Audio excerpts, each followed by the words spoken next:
Hello, everyone, and thank you for joining us today. My name is Paul Adepoju, and I'm the community manager for the ICFJ's Pamela Howard Forum on Global Crisis Reporting. And previously on this webinar series, we have looked at how to cover the climate crisis, pitching climate change stories to editors, and what it means to be an environmental journalist, in addition to several other climate change and environment reporting related topics. But what about the audience that are expected to consume this content? And what do we really know about how they access news and information about climate change? Earlier this month, our good friends at the Reuters Institute for the Study of Journalism at the University of Oxford in the UK released a new report that looks at how people access news and information about climate change. And we are glad to be joined today by the lead author of that report, Dr. Waqas Ejaz. Hi, Dr. Waqas, how are you doing today? Yeah, I'm doing fine. Thank you very much for having me.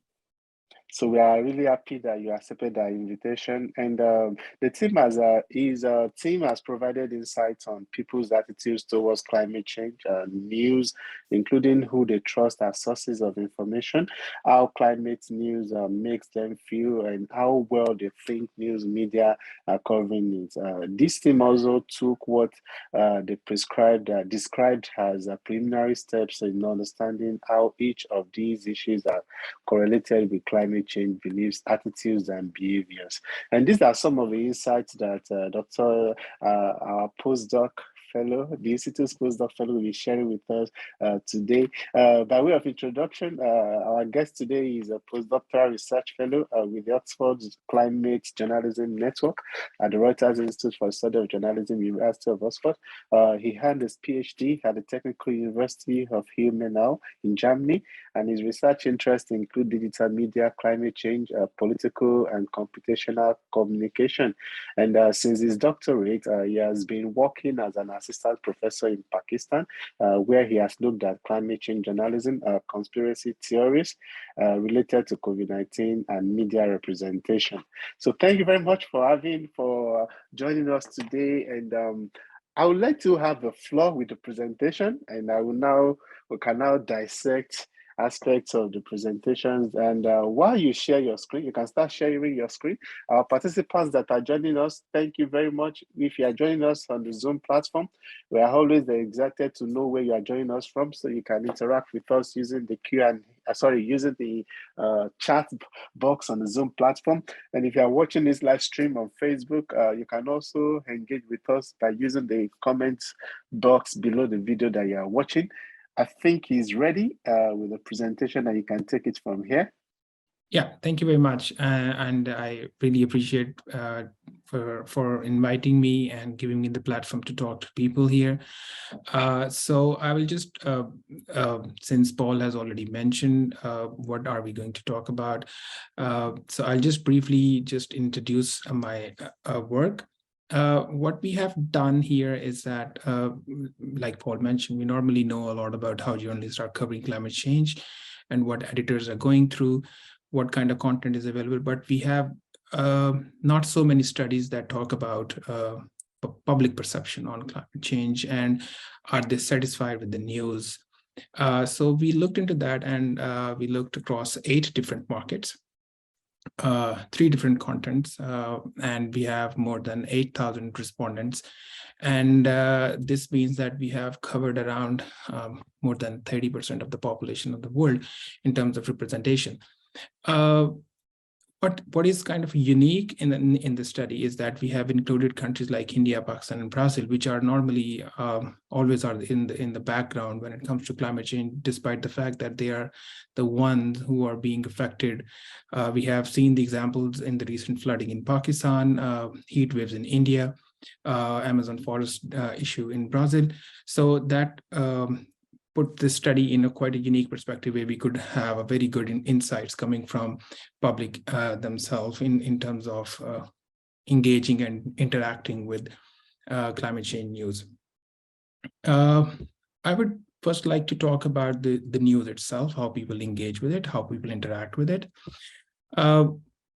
But for the first thing that I want to talk about is how do people come across with climate change news? And what we have seen is that and you can also see that a lot of people are, so there's a significant majority that roughly around 50% of the respondents that come across climate change news, they come across during the last week, except India, where people are less likely to consume news and that frequently compared to any other country. At the same time, we do see that on the right-hand side of the plot, we see that there are a significant number of people who come across climate change news less often than 2 weeks, meaning they do not get the climate change news quite frequently. So it's kind of a mix in terms of getting the news. And similarly, what kind of different platforms? This is kind of interesting because we have now at this point started seeing the difference in variation in terms of developed and developing countries. For example, in countries like Brazil, Pakistan, and India, online sources are most preferred when it comes to climate change news compared to TV news, which has always been a very predominant source to consume news, even for climate change news. And if you see countries like France, Germany, more people consume climate change news on the TV compared to the online sources. What is also interesting here is to look at the very right side, which is elsewhere. And this elsewhere is a combination of different platforms, different sources, for example, documentaries, magazines, specialized issues on climate-related topics, and academic journals. I think what was surprising for us was to see how climate change news is not just consumed through the usual channel. The sources are quite diverse, and people are getting such news from various different sources, which was kind of it's a hopeful message for a lot of people, especially the journalists who can engage different platforms, the public from different sources.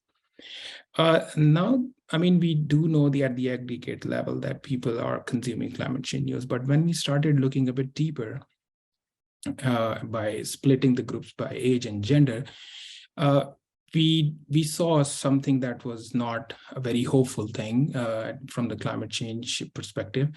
First of all, we don't see any differences when it comes to male and female. Both are likely to consume news regardless of their gender. But when we look at the age, what we see here is that, which is very common in a lot of news media studies, where older people are consuming more news and younger people are consuming less news. But when it comes to climate change, we know that the issue is so vital for the future generations, and that is how it is being framed in the media. And we have great leaders, young leaders. We have Greta, we have all the other youngsters speaking in different international fora, trying to engage the younger population into knowing about the issue. But what we see here is that people do not really engage in climate change news as a young people, but as we have a bigger chunk of older people, by old I mean 45 plus, they tend to have more frequent consumption of climate change news. That is, again, I mean, at the face of it, it seems like a very, it's not something that journalists would like to see, but this trend has been consistent across different types of news. It's not really just indicative of climate change news. And this chart, again, is not something that surprises many, because those who have been looking into communication and news media studies, they know that TV news has been the predominant platform for news, regardless of the type. And we see that exactly here. Younger people are more likely to consume news from online sources, including social media, whereas the older people tend to be on the right side, where they consume a lot of TV or the traditional legacy media. Beside the news itself, we also wanted to see what kind of sources people trust and what kind of sources people use when they are consuming the information. I think it's also a very good thing that scientists have appeared that they are most preferred sources. I mean, when they consume news, people when consume news, they recall that they heard a scientist or a climate expert talking about the issue, which in other way indicates that journalists are using those people into their coverage as well. And I think that's the right way to do it. And we see the variations across countries. But overall, we see that the scientists and environmental activities remain at the top in terms of who people recall when it comes to climate change sources, news sources. And now, not just the sources they consume, what about the trust? Do they trust them? And we can see that scientists have been massively garnering positive feedback from public. I mean, in Pakistan, 75% people, and in India, 76% people trust scientists compared to any other source that through which they get the news. And since we are talking with the journalist, and I assume people would like to know how journalists are faring among public. Again, it is the news media in terms of trust is doing pretty well in Brazil, India, Pakistan, where more than half of the respondents believe or trust them, but not so in the other part of the country, other part of the world. For example, in Japan and in Germany, less than 50% of the respondents tend to trust news media when it comes to climate change. So this is something, I won't say that it has to be higher or it has to be lower, but this differentiation has to be taken with certain amount of caution because of the sampling, the number of people we interviewed or we asked questions. They tend to vary because it was an online sampling, and this should be very reflective of online population in all 8 markets, not exactly the representation of the country itself. So I would take the findings accordingly with a pinch of salt, but that doesn't really mean that that those are not the representative of their respective countries. We wanted to see if this, because climate change is a very contentious issue. There's a lot of political debate on whether it is worth pursuing the green future or not. So we wanted to see if climate change remains to be a contentious issue among people who believe to be on the right leaning and people who identify themselves as a right-leaning political identity. What we saw here, and we wanted to see the trust varies, and we have a very distinct picture, if I may say so. So the scientists are regardless of the political identity, they are highly regarded across all 8 countries. But in the opposite side, the politicians and the political parties are regarded at sort of not so trustworthy. Somehow the people from the right political leaning, they tend to trust more politicians. But the people who believe themselves as left-leaning, they tend to have a lower trust when it comes to politicians in countries like UK, USA, Brazil, and India. Although in India, the difference between trust between right and left is rather just 1%, so it should be taken accordingly. Environmental activists and news media have almost the same kind of trust between the two groups. However, people from the left political leaning, they tend to trust a lot to environmental activists across all countries. And that is something that is quite interesting to see, because normally the difference between the two is significant, as you can see in the bars. The next topic that I want to talk about is the news avoidance. It has been a strong concern among climate change researchers and news media researchers that people are actively avoiding news.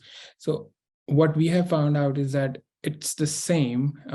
Here we ask people, do you tend to avoid news in general and news on climate change? And if you see in countries like UK and USA, the difference between news in general and climate change news is not so much. In India, for example, a lot of people tend to avoid news. So 44% people avoid general news, 41% people avoid climate change news. So what we deduce from this is that those who avoid news, they just avoid every news. It doesn't really matter if it's a climate change news or it's news in general. They just avoid news. However, what I would have hoped is that because the climate change is such an existential issue, one would expect that at least with that information, people tend to have a lower news avoidance when it comes to climate change news, but that's not the case. And when we group them in terms of gender, we see almost no differences when it comes to news in general. Almost the same amount of male and female among our respondents tend to avoid news avoiders for general news. But we do see some significant changes when it comes to climate change. So females are, for example, in all countries, or most countries, in fact, they tend to avoid climate news less than men in their respective countries. And the difference between the two groups is, in some countries, is significant. We also wanted to look if the news avoidance pattern somehow translates into according to age. And I mean, it's the same. Older people tend not to avoid news, whereas the younger people are heavily news avoided, and there is no difference between news in general and climate change news. It was also interesting for us to find out why people want to avoid news because of the issue's importance. And we got some answers. It's a very complex issue to understand why people avoid climate change news. But what we could figure out was that 27% people think that the news is untrustworthy and biased. And the same amount of people believe that there's nothing new in the climate change news. So for journalists and editors, this is kind of a worrying sign, if you ask me, that almost more than a quarter respondents in 8 very important markets, they believe that the news media is not offering them anything new. They already know a lot.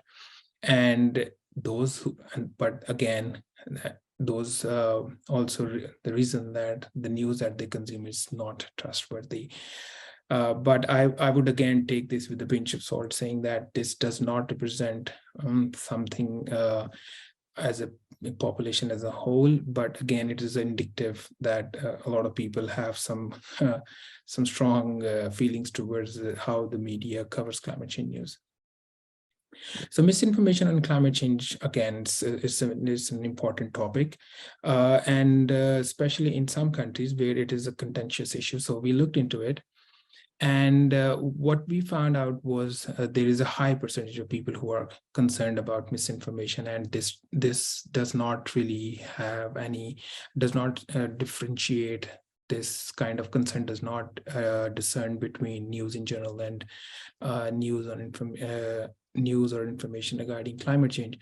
So the misinformation as a general remains a very concerning issue for a lot of people who consume news. But when we look at people who say that, okay, we are concerned, and now we wanted to say that, okay, then how much do you actually come across such misleading or false news?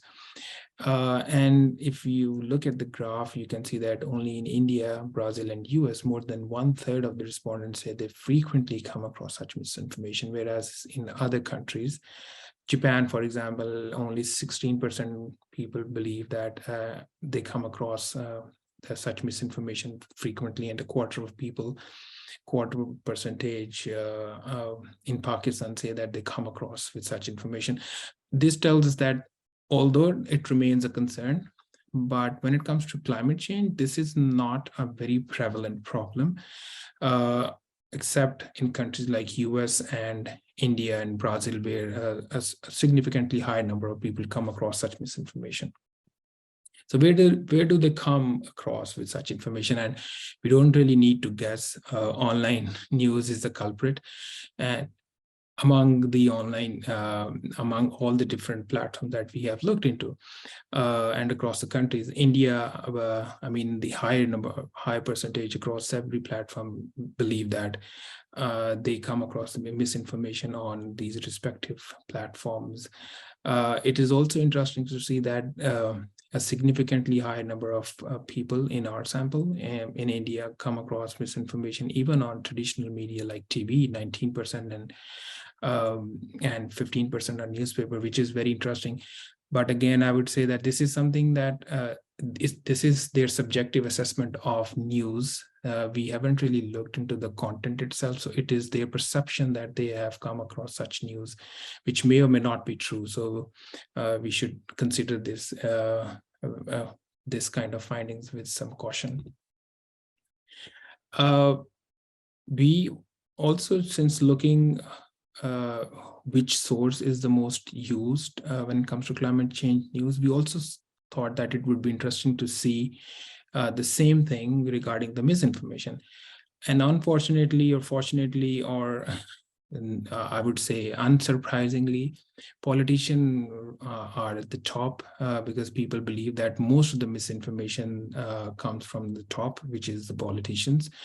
And this has been the case across all the countries, regardless where we asked that. In India, 22% people said that politicians are the one that who tend to have a leading misinformation on climate change.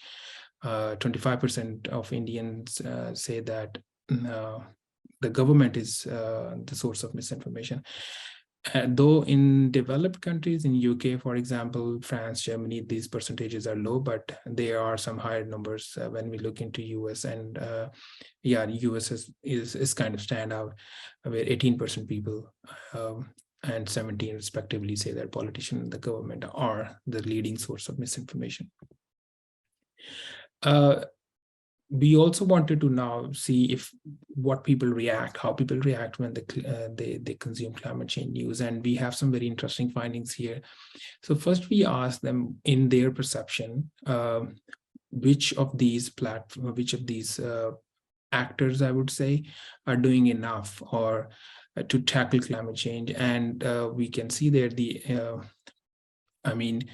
almost half of the respondents across countries think politicians, citizens, and the government are doing too little to tackle climate change.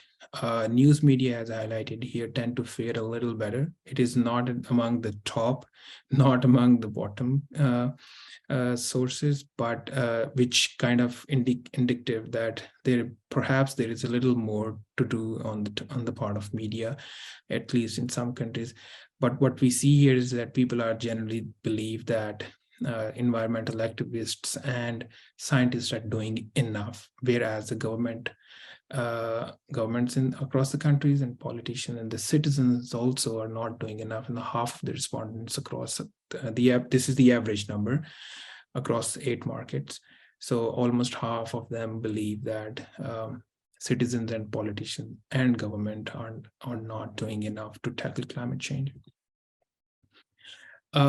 We asked normally people blame media that they try to instill anxiety while covering the climate change news. But when we ask people what kind of emotions are being, you can identify when you consume climate change news, we see normally the trend is that people are normally, I would say, they are positive, but it's a very subjective assessment, because one would say that being worried is not positive emotion.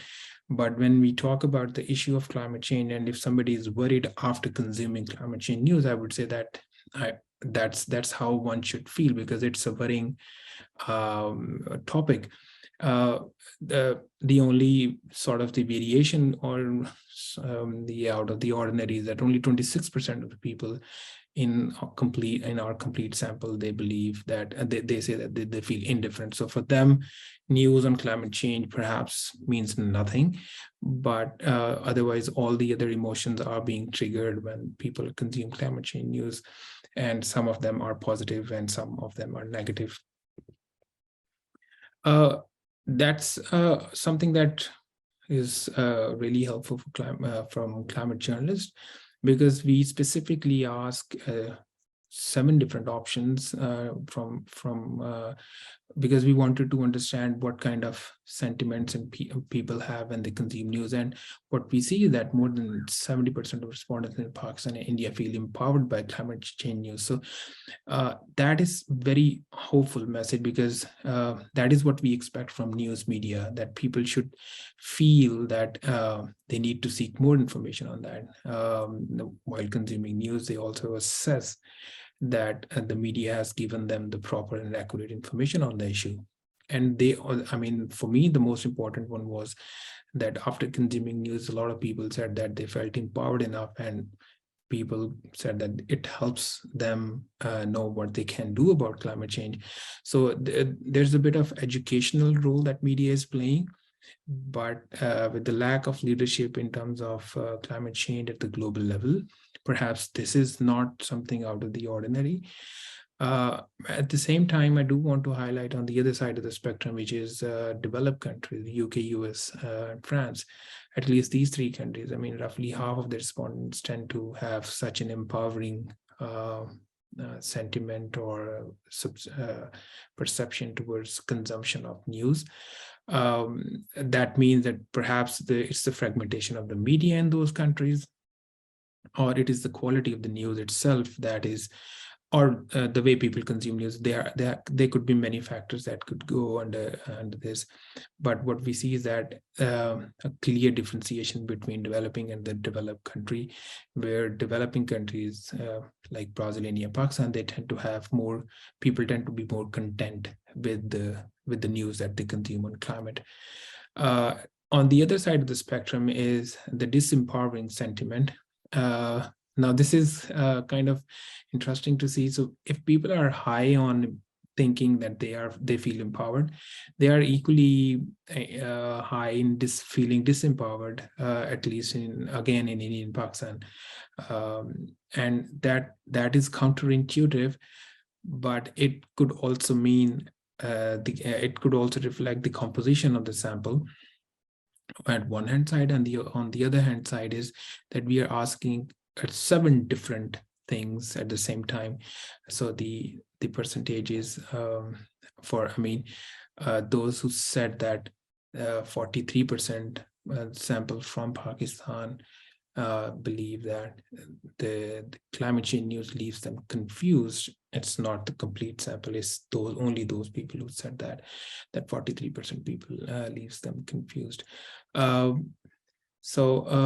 Moving forward, we wanted to interact that with the consumption of news. So we looked into the empowerment and disempowerment in terms of more news consumption, because we wanted to see if this sense of empowerment is because of news or not. And we could see that people who consume climate change news frequently, they tend to have more empowering feelings. And you can see those green lines at the top. And those who tend to have lower consumption of climate change news, they tend to have disempowering feeling. And as they continue to increase their consumption from less than month towards weekly, we see that their sense of disempowering is rather remains stable, except this these two, which leaves me confused and is not relevant to me, feelings.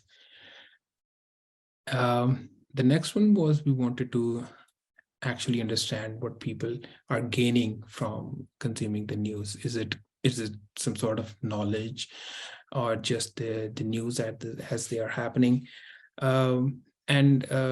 What we have seen is that generally people who consume more news, they tend to have increased sense of climate knowledge. They could understand and differentiate what is climate change. They could understand the link between climate change and extreme weather events. They could also tell what greenhouse gas emission is and the rising temperature. What we could highlight here is that in those two options in the gray, that people do not really feel confident in understanding the policy initiatives of the government level and at the global level. So if you see, the bars do not really change as they consume more and more climate change news. That is again an indicative sign that perhaps the media talks too much about the event and the circumstantial things related to climate change, but not so much on the policy. In the last section, I would like to talk about the public attitude toward the climate change and the action, not the news per se. It doesn't really surprise when we talked about in the current cost of living crisis, at least in some part of the world. We wanted to see where does people really rate climate change as an issue. So we asked them 19 different topics, and I would leave people to consider this themselves if they think this is a good thing or a bad thing. But except Pakistan, France, and Germany, all the other countries tend to have climate change as not so important issue. Even these three countries do not rank climate change among the very top issues, but despite the fact that they are doing a little better. One of the reasons that why Pakistan stands out particularly because at the time of the data collection, Pakistan was going through those extreme floodings and which happened in September. So in the media coverage there, it was consistently attributed that the floods that are happening in Pakistan are the direct cause of the consequence of climate change. So perhaps that is why people in Pakistan believe that this is a very important issue for them. On the other hand side, economics concerns are definitely the most important. We could see the people in UK, 48% believe that cost of living crisis is definitely the most important issue for them, not so much as the climate change. I don't really have a strong wording to say how people react to the climate change and how do they see climate change as an issue. But what we have seen in this from this study is that there is a significant majority that is extremely worried or just worried about climate change. You see a lot of purple on this graph. That means that almost 2/3 of our respondents across all countries believe that climate change is an issue, and it's a worrying issue for them.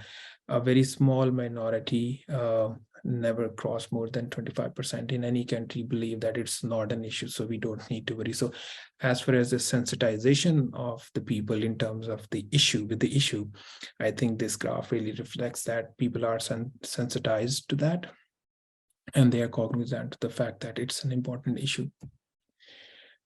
And just looking at the same sense of worriness, we thought that because we hear a lot that people on the right and people on the left are not really worried about climate change, but this graph really changed that, because if you see except US, where we see a strong difference between right and left, almost in every country there are more than 75% people, regardless of their political leaning, they are worried about climate change. And even in US, if you look, that people on the left, 93% people on the left are worried about climate change. But even people on the right, 61% people, that is almost it's more than half of the respondents in US. So that means it is not really a contentious issue as much as it once was. In this graph, we really wanted to understand what news media can do to actually help people understand what they can do to contribute in doing some steps that could mitigate climate change. And frankly, we did not get anything except there is a consistent relationship of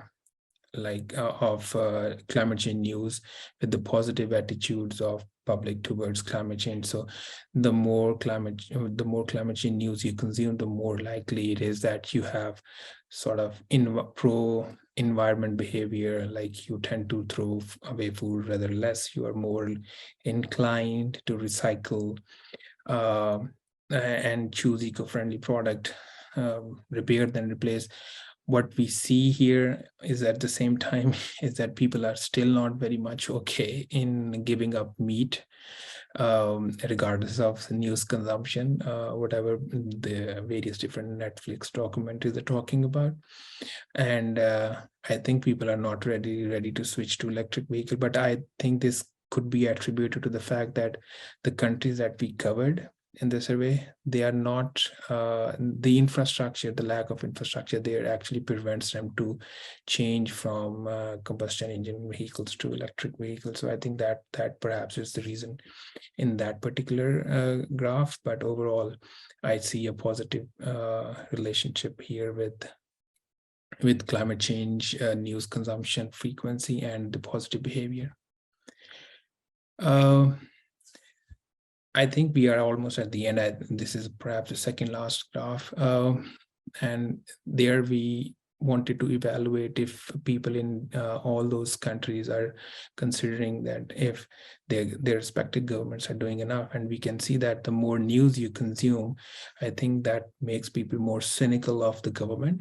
So as the news consumption grows, people tend to believe that their respective government is not paying enough attention, is rather not acting in line with climate change. So the percentage, consistently declines across 8 countries.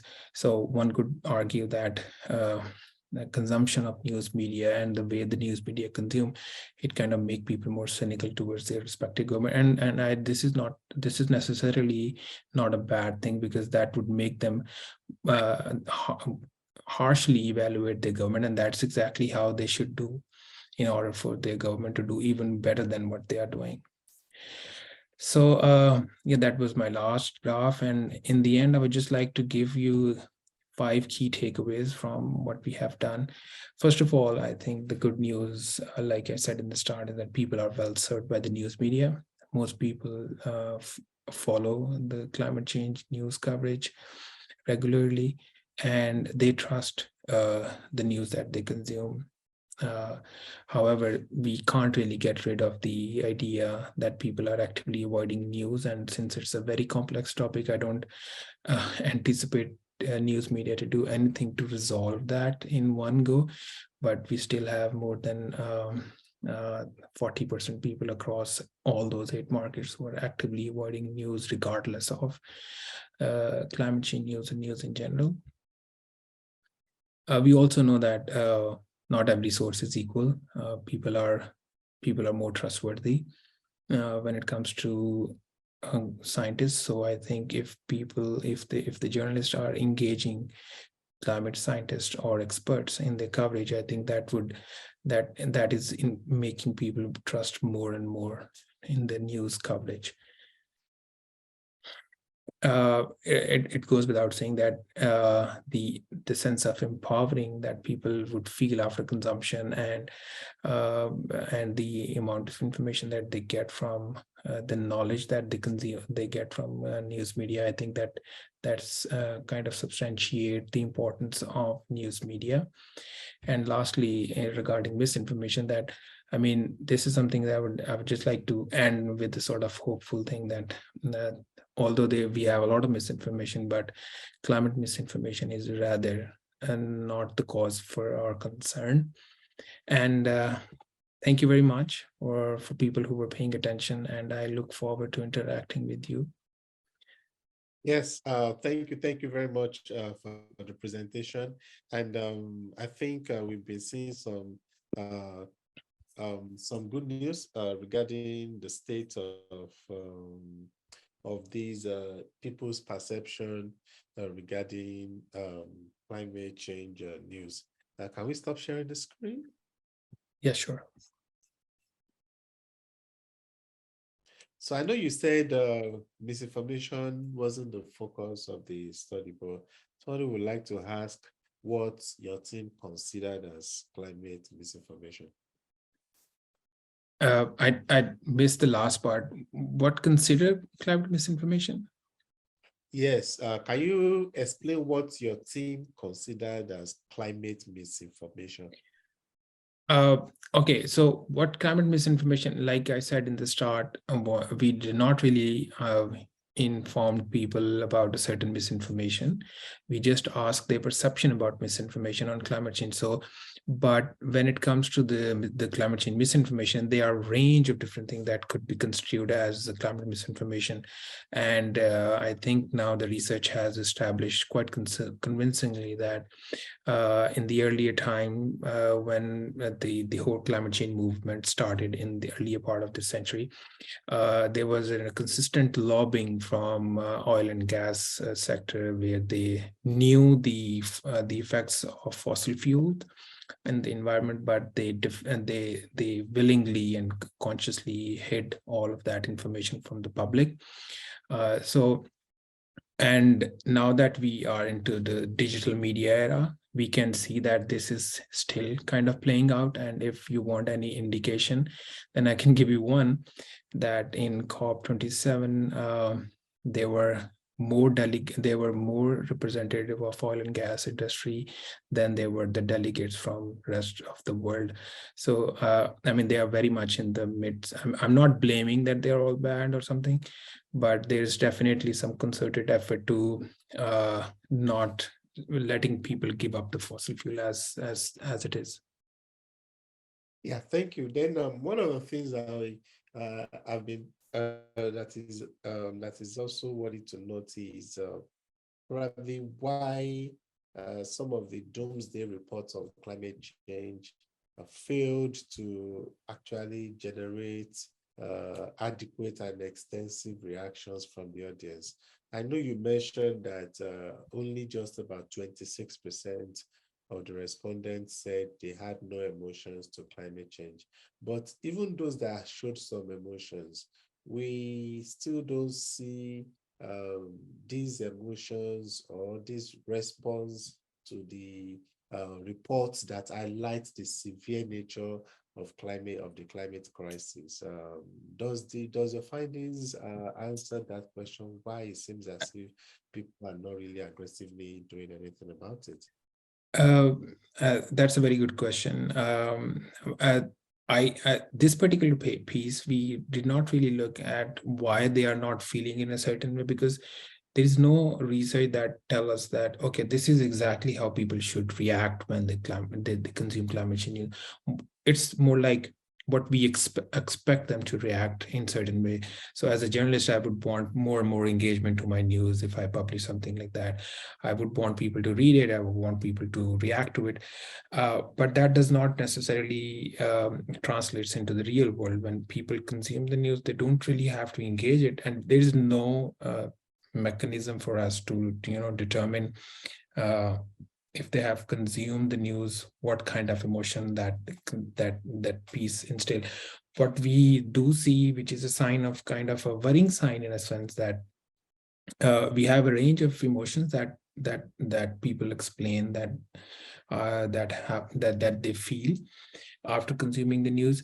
But what happens then? Because we need to see if the trend somehow increased. Do the people after consuming news, do they start doing something? And for that, we need to have some sort of a longitudinal data where we could actually see the trend over time on people.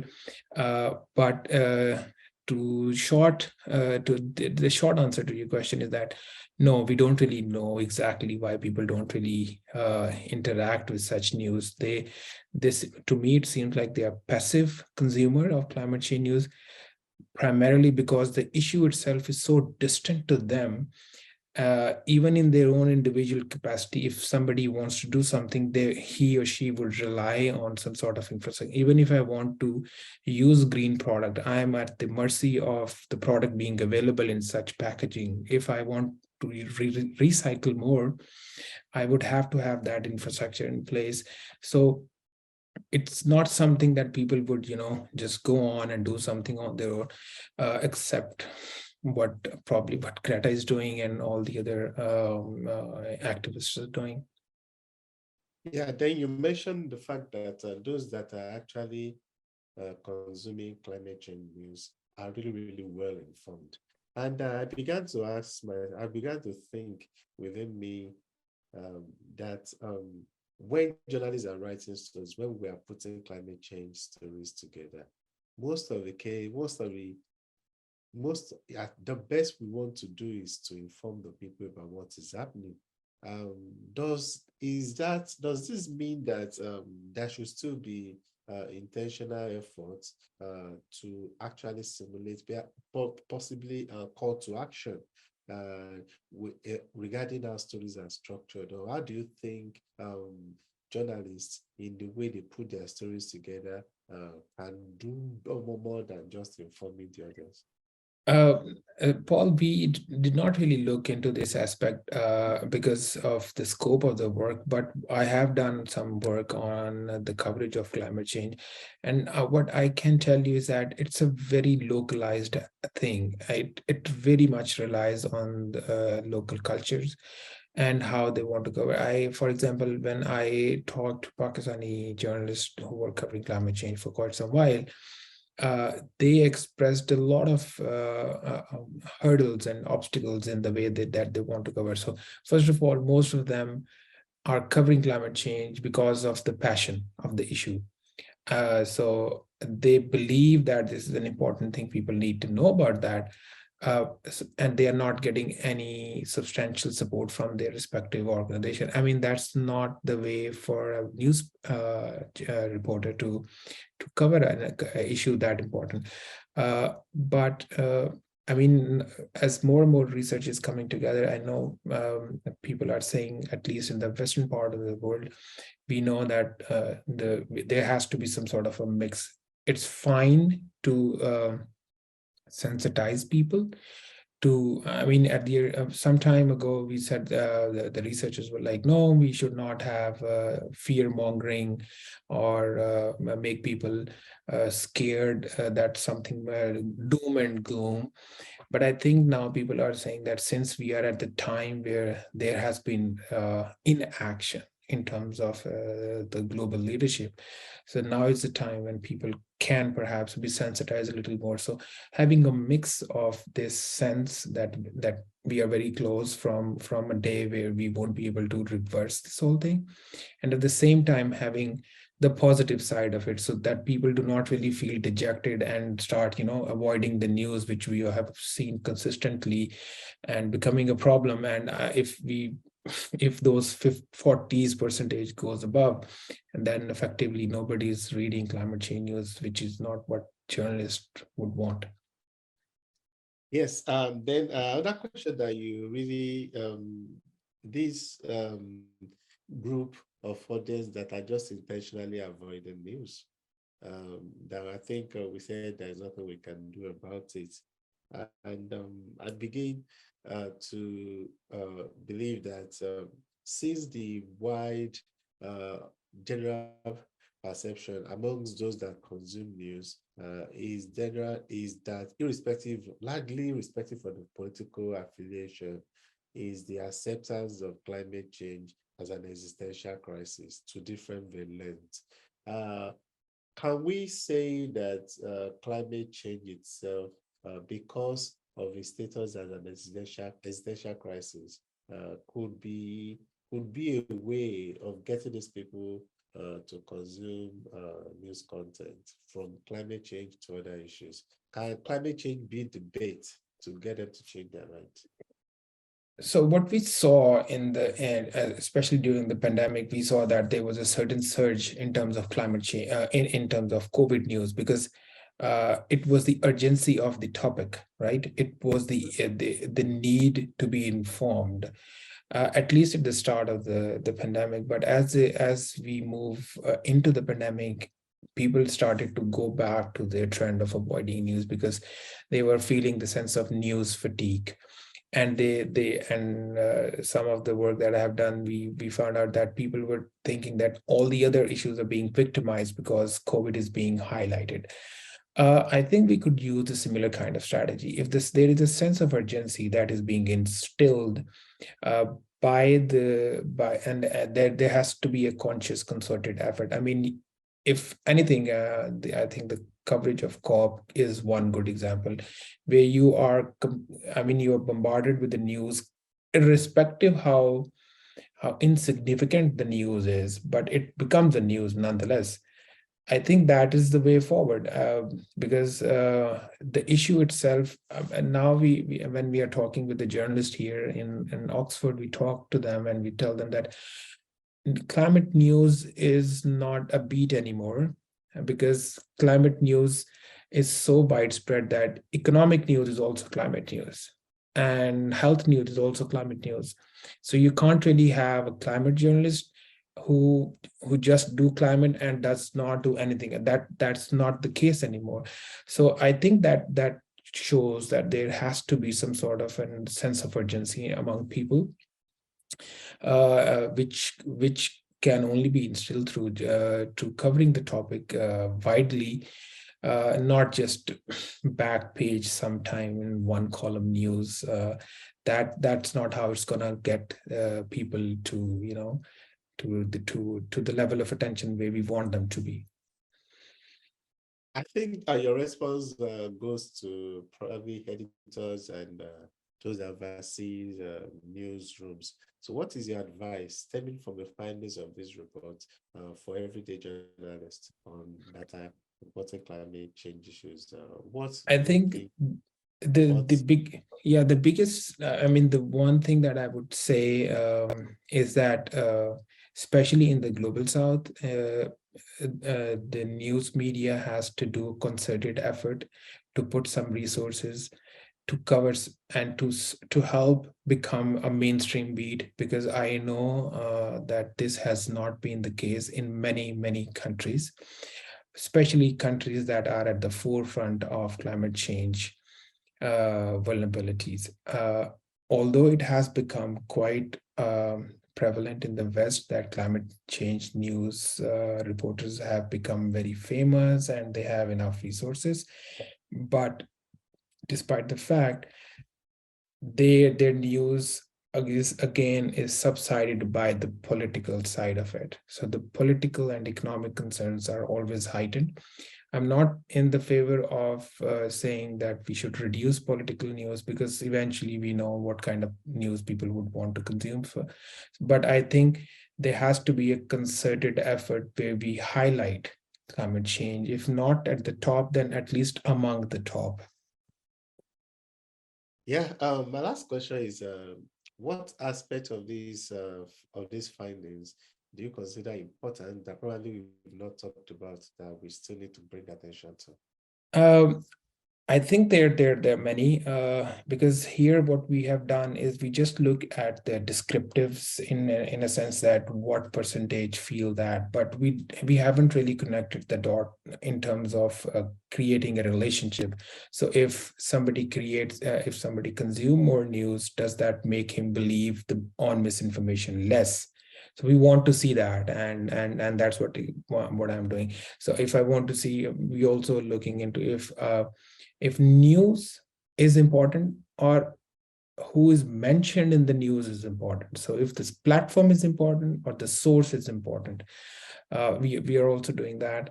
And if the people have a better perception towards the source of climate change news, does that make them feel less make them less perceptive to misinformation?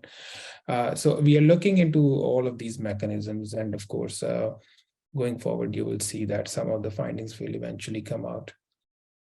Yeah, thank you very much. I have no doubt that you will continue to do more research and help us journalists to better understand our audience and how we can improve what we do. I really appreciate you. I really commend you, and take our thanks and appreciation to the entire team at the Reuters Institute for the Study of Journalism for the incredible work that you are doing in helping us to actually have insights, research insights into the journalism ecosystem. And that's how far we can go today.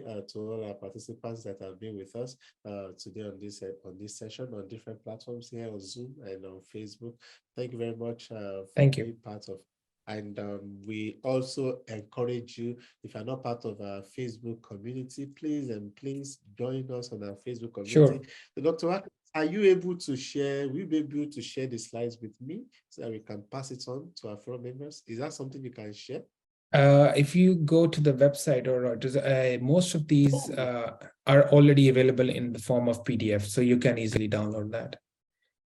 Okay, so that's something I'm going to do. I'm going to access the web page, and I'll pull up the PDF document for you, and I'm going to share it on our Facebook forum. So the link is in the chat box now. So please go to our Facebook forum, be part of that, and we are going to pass it on. So thank you very much, everybody. Thank you. And to access more resources about journalism, please go to IJNet's website on www.ijnet.org.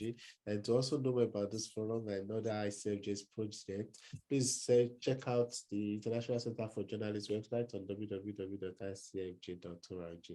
Thanks. It's late evening here already, and I say, the video of this session will be on the website, on the YouTube page in the next 24-48 hours.